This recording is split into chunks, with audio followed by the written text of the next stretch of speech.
Some of the greatest salespeople that I've met and worked with and trained myself have one very common thing in common, and that is throughout their sales career they have developed a skill, and that skill is what I refer to loosely as being a doctor of sales. We call it a doctor of sales because a doctor's role when meeting a client, and this is what they do at every appointment basically, is they'll sit down and they'll do a needs analysis with that person.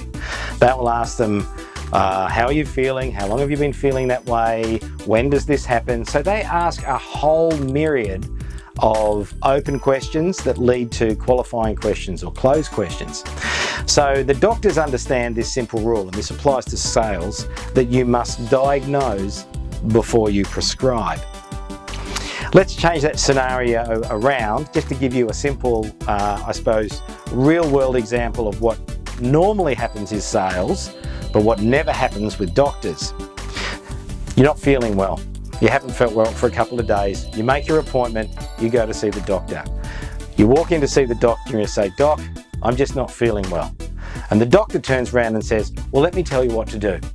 Here is a script. First, take this to the chemist, fill that out, take that for a week, and then come back and see me later." Okay, what do you think? Well, you know, obviously that's not going to fly. But imagine if a doctor did that to you, how would you feel? Well, you'd think, this guy doesn't know what he's doing. He hasn't asked any questions about what my symptoms were. He hasn't asked whether I've been sick before or how this came about or which bit's hurting, anything like that. So that person would have no credibility. Let's get back to what salespeople do now. Most of the time, a salesperson, a business-to-business salesperson, will go in and they'll immediately start presenting. So in this situation, right, you're the doctor, the patient is your customer, you get in front of the patient customer and you immediately start telling them about what it is your service does, how long you've been in business, how you're experts in the field, and you know, the reputation of your firm. Absolute lunacy. Yet so many people do this on a daily basis. Why? It's what they're taught. Here's all your technical product information, go and present it, and then close your eyes and hope like hell that the customer buys. That's really what's going on here.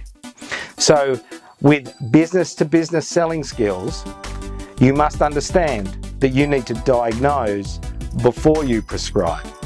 So when you go in to see a client and you sit there and you start asking them a myriad of questions about what their issues are, and it might not be about problems that they need to solve, it might be about places that they need to go.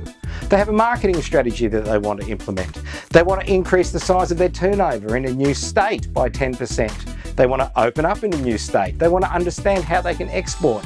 They want to understand why their product, which is their cash cow, is now failing and they need to have some innovation.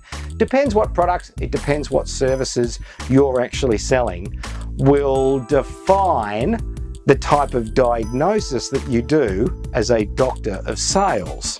Just like, you know, if you have a bad cold, you might not go to a heart surgeon. Just makes sense. And it's obvious too, because you're going to be targeting your marketing and your prospecting to the types of suspects that will use your business. But when you get in front of those suspects, don't get all excited and start prescribing what you think is the solution. Sit back, take a moment, use all of these skills that you're learning about information equals power, asking open questions, following the lead. When you get through the process, use the killer question. What's the most important thing to you about why? And then once you've got that information, then you can start prescribing to the client and telling them how you would fix their issues or help them achieve a journey that they're going on. It's great fun. Have a whack at it. See how you go.